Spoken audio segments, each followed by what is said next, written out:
Hello friends, welcome to Dungeons & Dragonfly, where I adapt various characters for use in D&D. I'm Dragonfly9078, and today we're rolling the gacha for Nero Claudius. For a bit of background, Nero was the 5th Emperor of Rome, and the last of the Julio-Claudian dynasty. In fate, like King Arthur before him, he manifests as a woman of the Saber class, though Nero is much more cheerful and lighthearted than the more serious and professional King of Knights. Quick note, the vast majority of my experience with the Fate franchise is through Fate Grand Order, the mobile game, so that's what I'll be focusing on. So what do we want from this build? Well, like I said, Nero is a Saber class servant, meaning that she fights up close with a sword.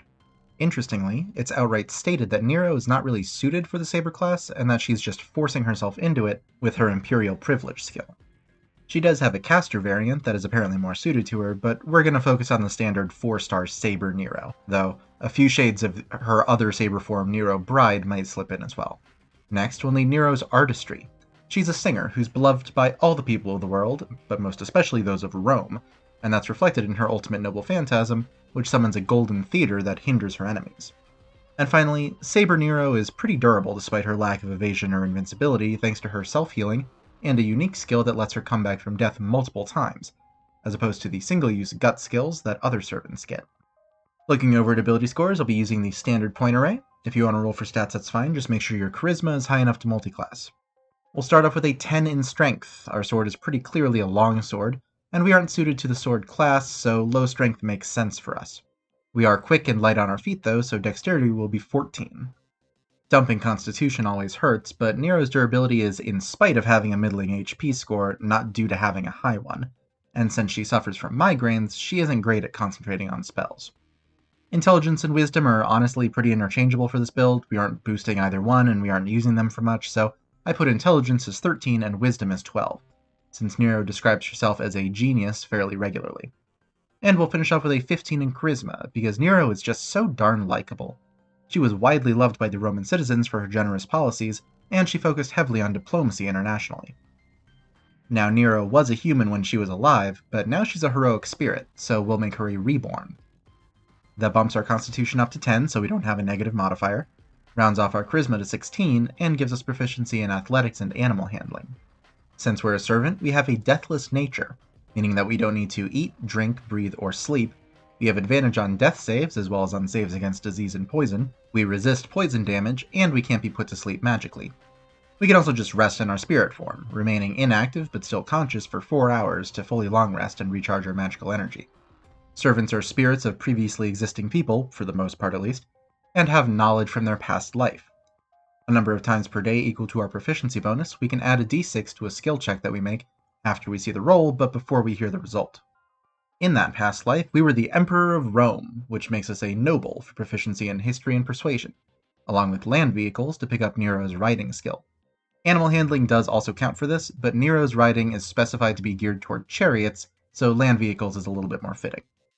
Starting off as a bard gives us proficiency in performance, nature, and religion, along with bardic inspiration, a pool of d6s equal to our charisma modifier that refills on a long rest and that we can give out with our bonus action. A creature we give them to can then add them to one attack roll, ability check, or saving throw that they make in the next 10 minutes. We also get spells like Blade Ward to get resistance to piercing, bludgeoning, and slashing damage for a turn, and Minor Illusion to make an illusory image or sound. I mostly just want this so we can have a shower of rose petals wherever we go. For first level spells, Cure Wounds and Healing Word can heal ourselves or other creatures. Cure Wounds heals 1d8 plus our charisma modifier with a touch as an action, and Healing Word heals 1d4 plus charisma as a bonus action from up to 60 feet away. We can also pick up Featherfall to slow our own fall along with our masters, and Fairy Fire to mark targets in a 20-foot cube, preventing them from becoming invisible and giving attacks against them advantage. Nero is a natural genius who is good at everything, so for the skill proficiencies we don't have, there's Jack of all trades, which adds half our proficiency bonus to any ability checks we make that don't already use the whole thing, which, as always, does include initiative. Song of Rest lets us put on a concert, allowing us and creatures who can hear us to recover an extra d6 when we spend hit dice during a short rest. And Unearthly Chorus provides backing music of our choice, giving us advantage on performance checks and letting us use our bonus action to try to beguile a creature we aren't attacking. They make a charisma save, and if they fail, they're friendly to us as long as the music plays, and then for an hour afterward, giving us advantage on persuasion and deception checks against them. It's kind of like charming, but it's technically not, so even creatures immune to charm are affected by this. We get expertises at 3rd level, I'll say history and performance, and we'll force ourselves into the Saber class by joining the College of Valor. That gives us proficiency with medium armor, shields, and all martial weapons. And with combat inspiration, our bardic inspiration dice can now also be applied to weapon damage or to AC as a reaction to being attacked. Our spell at this level, Borrowed Knowledge, is almost a direct 1-for-1 with Nero's Imperial Privilege skill, since it lets us get proficiency in a skill of our choice for an hour. Since we're Rome's beloved emperor, we'll take the Inspiring Leader feat at 4th level. We can give a 10-minute speech to up to 6 creatures, which can include ourselves. Those creatures all get temporary HP equal to our level plus our charisma modifier. There is no limit to how many speeches we can give, other than time, I guess. Each one does take 10 minutes, but a given creature can't get the temporary HP more than once per rest. We'll grab Prestidigitation for a bunch of minor role-playing or sensory effects, and Enhance Ability to give us or an ally advantage on ability checks using the stat of our choice. If we pick Strength, their carrying capacity also doubles. If we pick Dexterity, they can fall 20 feet without taking fall damage. And if we pick Constitution, they get 2d6 temporary HP. At 5th level, our Bardic Inspiration dice bump up to d8s and refill on any rest. And Mass Healing Word spreads our love for the people by healing up to 6 creatures within 60 feet of us for 1d4 plus our Charisma modifier. At 6th level, we can use our Glorious Presence to bolster our allies with Counter Charm and Heroism. Counter Charm uses our action to give us and any allies within 30 feet of us advantage on saves against Charming and Frightening. And Heroism makes a creature outright immune to fear for up to a minute with our concentration, along with giving them temporary HP equal to our Charisma modifier each turn. As always, this doesn't stack, it doesn't add each turn, it just refreshes to whatever our Charisma modifier is.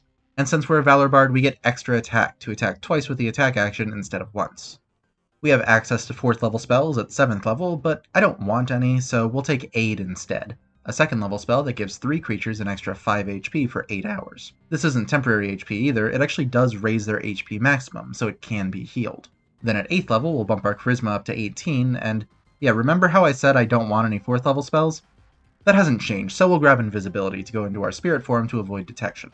Our Song of Rest die bumps up to a D8 at 9th level, and we can perfect our Imperial Privilege with Skill Empowerment. For up to an hour with our concentration, a creature gets expertise in one skill that they have proficiency in. Borrowed Knowledge is not a concentration spell, meaning we can have both spells active at the same time to give ourselves expertise in whatever skill we happen to need at the time. Nero really is a genius that's good at everything. To save on spell slots, we do get non-spell-based expertise in Athletics and Persuasion at 10th level, and our Bardic Inspiration dice turn into D10s. We get the Message cantrip and 2 Magical Secrets, spells from any list that count as Bard spells for us. First up is Steel Wind Strike, an AoE sword attack that makes melee spell attacks against up to 5 creatures within 30 feet, dealing 6d10 force damage on each hit. This will be Saber Nero's Noble Phantasm. And we'll get our first Guts skill with Death Ward. The first time we would die while the spell is up, we don't. If we would have gone to 0 HP because of damage, we go to 1 HP instead. And if we would have instantly died from some effect that didn't deal damage, like Power Word Kill, the effect is just negated against us. Since we're the Emperor, it makes sense if we could call for a Great Hero's Feast at 11th level. We create a feast that feeds 12 people and takes an hour to eat. At the end of that hour, the creatures who ate the food are cured of all diseases and poisons, become immune to poison and being frightened, get advantage on wisdom saves, and have their maximum HP raised by 2d10, along with gaining the same amount of HP. And all of those benefits last for a full day after eating the feast. As we come to our last few Bard levels, we'll cap off our Charisma with our ASI at 12th level, upgrade our Song of Rest die to a D10 at 13th level, and get knowledge about legendary heroes shoved into our brain by the Holy Grail with Legend Lore, a spell that gives us stories and tales about someone or something of legendary renown. This is exactly why most servants in Holy Grail wars hide their identities, because knowing their legends can include knowing their weaknesses.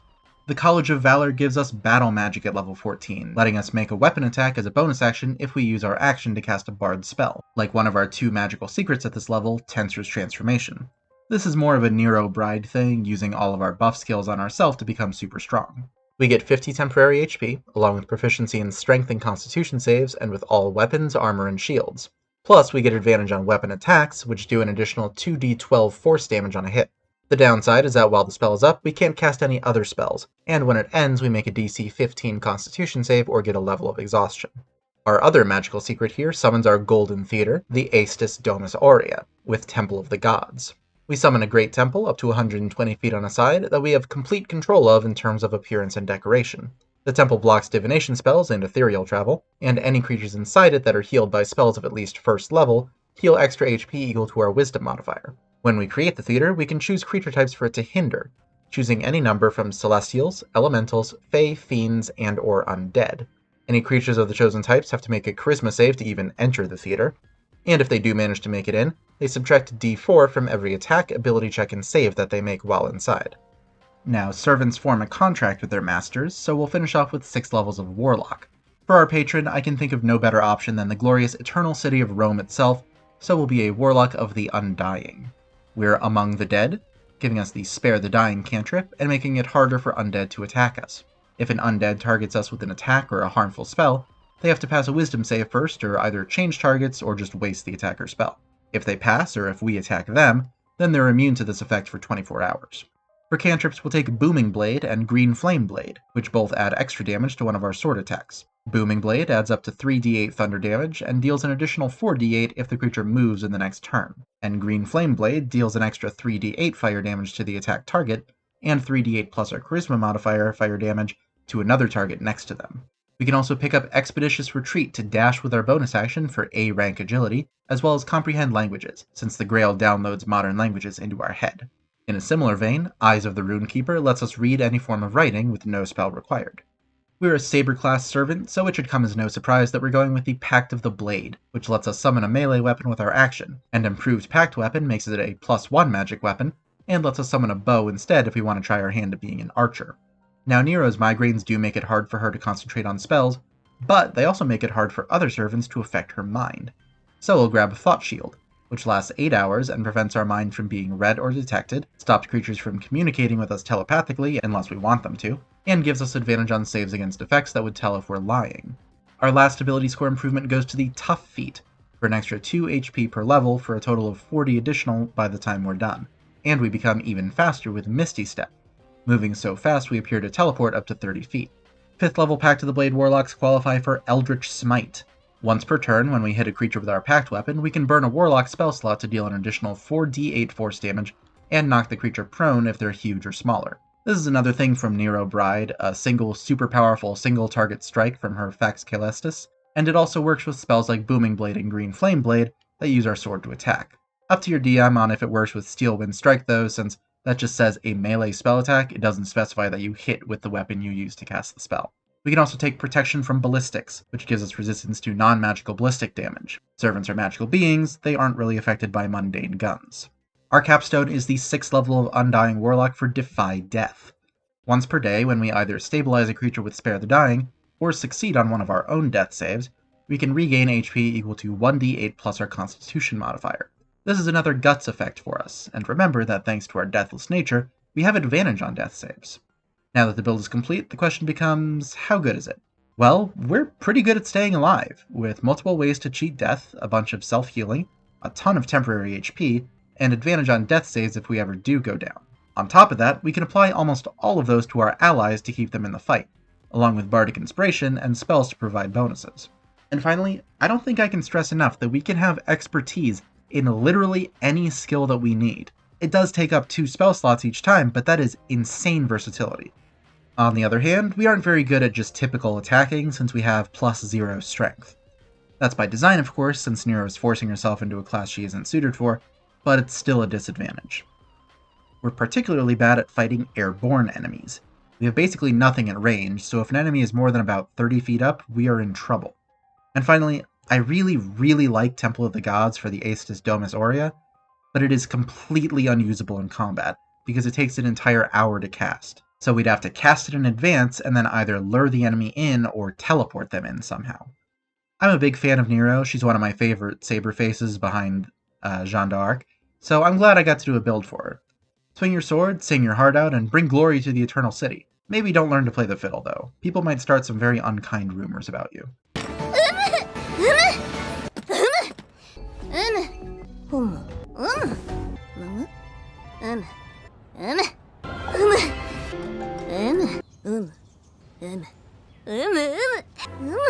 I hope you enjoyed the build. If you have any feedback or suggestions for characters you'd like to see me build, please leave them in the comments below.